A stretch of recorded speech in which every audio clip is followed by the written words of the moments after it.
I make music for your inner porn star, yes. But in order to get the people in the building, I have to do something that's going to attract more people. When you think of R&B, smooth vocals, shirtless performances, and songs that make you text your ex at 2 a.m., Tank checks every box. But behind the steamy tracks and swoon-worthy abs is a man who's been through it all.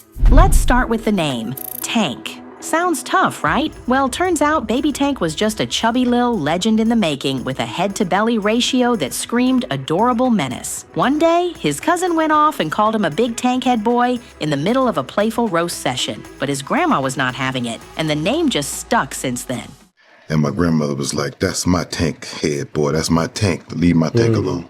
And then she's kept calling me Tank from then on. Anyway, his government name is Durrell Babbs. Born in Milwaukee, Wisconsin, but raised in Clinton, Maryland, Tank grew up balancing touchdowns and treble clefs. He was that kid who could have easily ended up in cleats instead of the studio. He even nearly made his college football team, too. But music was already creeping into his bloodstream, courtesy of his cousin Alfonso, a church choir director who basically doubled as Tank's first vocal coach. Church rehearsals became boot camp. Falsettos over footballs? Say less. You know, I was raised in the church, you know what I mean? So, you know, it was gospel music and the Bible from sun up to sundown, you know what I mean? We was in church. The turning point wasn't even dramatic. It was just math. Colleges were offering him a full scholarship for music, but only a partial one for sports. So he took the music scholarship, thinking maybe he could still sneak in some football on the side. At first, he tried balancing things out, but between the overwhelming music classes and the reality that he'd rather be in a studio than on the field, the choice became clear. Like many artists who started from scratch, Tank's early grind happened in a basement, specifically his mama's. That's where he camped out for years, fine-tuning his sound. And that grind paid off when he snagged a gig as a backup singer for none other than Ginuwine. Yeah, that Ginuwine. Tank hit the road in 1997 for a massive 60-show arena tour, sharing the stage not only with Ginuwine, but also the late iconic Aaliyah. He soaked up every moment. My dream collaboration has always been Aaliyah. I wish we could have really done something. Every crowd reaction, every note. It wasn't just a tour, it was Boot Camp 2.0. And it didn't take long before someone important took notice. Enter Barry Hankerson, the plug that plugged. Barry Hankerson, founder of Blackground Records and an industry heavyweight, saw the potential in Tank and signed him without blinking. Suddenly, the kid from Clinton was no longer a background voice. He was next up, and he wasn't wasting any time.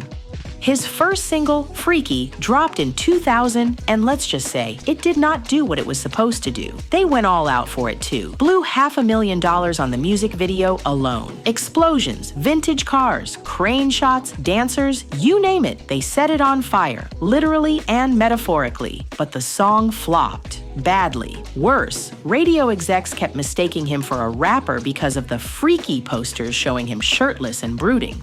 Meanwhile, he was showing up ready to serenade them with soft piano notes and heartfelt lyrics. The mismatch was tragic, but thank God for talent. And I never sang that song again. Damn. I said, don't put it on the album, erase it, get rid of this song. Just when it looked like the wheels were falling off, 2001 rolled in with a saving grace. Maybe I Deserve. This one song had Tank go from Oh He Sings to Please, This Man Is the Soundtrack to My Heartbreak. When it dropped, the R&B streets were in shambles. 1 minute he's performing for 150 people, next thing you know he's selling out venues with thousands of screaming fans.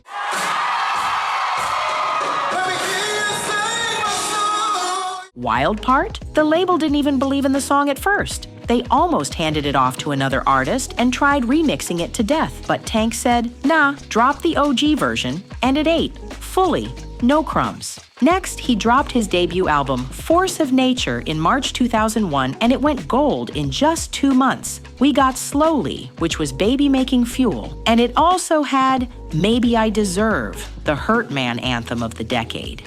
Then came One Man in 2002, and let's just say, it didn't hit like the first. You know when someone drops a fire and everyone's like, OMG, what's next? And then the sequel is giving background music? Yeah, that. But it didn't tank. LOL, had to. He was still in the convo, still relevant, just needed to reload. The title track did okay. It slid into number 25 on the R&B charts, but the album itself didn't keep the same heat. After that, silence. 5 whole years with no album. And before you ask, no, he wasn't lounging on a beach. Behind the scenes, things were messy. Tank and his label, Blackground, yep, the same folks who had Aaliyah, were deep in financial beef. So he stepped out of the spotlight but didn't stop working. Instead, he turned into the quiet MVP of the R&B world, producing and writing for heavy hitters like Jamie Foxx, Marquez Houston, Omarion, Monica, the entire Slow Jam squad. Man said, if I can't drop my own hits, I'll just give hits to everybody else. Period. Then came the comeback of all comebacks. In 2007, Tank returned with Sex, Love, and Pain, and Hugh. The title alone already had people clutching their headphones. The vibe was moody, sensual, and very much grown. He dropped Please Don't Go, and that song was an instant classic.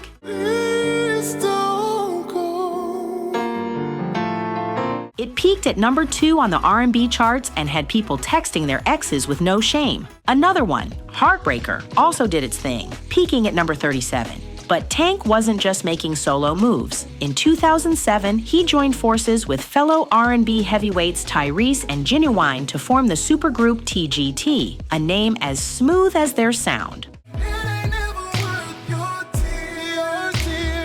Built from the first initials of each member. Fans were hyped for what felt like the Avengers of R&B. Their debut album, Three Kings, finally dropped in 2013 and wasted no time shooting straight to the top. It debuted at number 1 on the Billboard Top R&B Hip Hop Albums chart, thanks to the sultry lead single, Sex Never Felt Better. The harmonies were tight, the chemistry was undeniable, and for a moment it felt like the group could go the distance. But behind the velvet harmonies was some very real tension. Tyrese, never one to hold his tongue, publicly called out Ginuwine for allegedly showing up incoherent to shows and interviews. Things got even messier in 2016. When Tank flat out said the group split because Tyrese didn't want to split the money equally. His exact words? Tyrese still doesn't want to split the money equally, so we're done. And just like that, the group fizzled out. Tank even aired it all out on Instagram, throwing shots like, he plays Drake, but I write his verse, my verse, and produce the song. Tyrese clapped back by posting an Oprah quote about not being friends with people who want your life. So yeah, there was drama. Another thing that didn't help. Each member was signed to a different label, which made collaborations a legal headache. Tyrese's team eventually admitted that money was what broke them apart, arguing that Tyrese had more chart success and should have gotten a bigger cut. Okay. I mean, they could have just shared the money equally and we'd still have them now, or not. But for fans of R&B, the group's breakup felt like watching a dream fall apart in real time. Like a lot of R&B kings who've mastered the art of slow jams and shirtless album covers, Tank eventually spread his wings far beyond the music booth. And honestly, he did it well. The man dipped his toes in acting, podcasting, and a few wild headlines that had the internet losing it. Let's start with the fact that yes, Tank's voice is magic, but his face and that gym-honed body, equally unforgettable. At 49, he's still got that grown and energy that'll make your aunties pause mid-prayer. Twitter agrees. Instagram agrees. The thirst is eternal.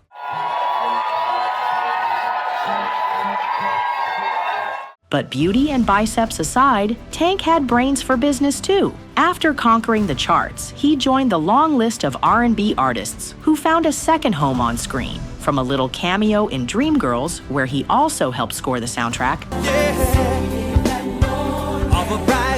to starring in films like Preacher's Kid, Tank slowly built his acting resume. I promise you, I've never put my hands on a woman before. Then he snatched a full-on role in BET's The New Edition story. You promised me pop stars, not some ghetto kids from Boston that can barely sing. You just had them shuffling through my office like some damn minstrel show. And The Bobby Brown Story, playing real-life music exec Gerald Busby. The man can act, okay? Because if you think I'm coming out here again, you have lost your damn mind. But one of his slickest transitions? The R&B Money podcast he co-hosts with his manager and longtime friend Jay Valentine.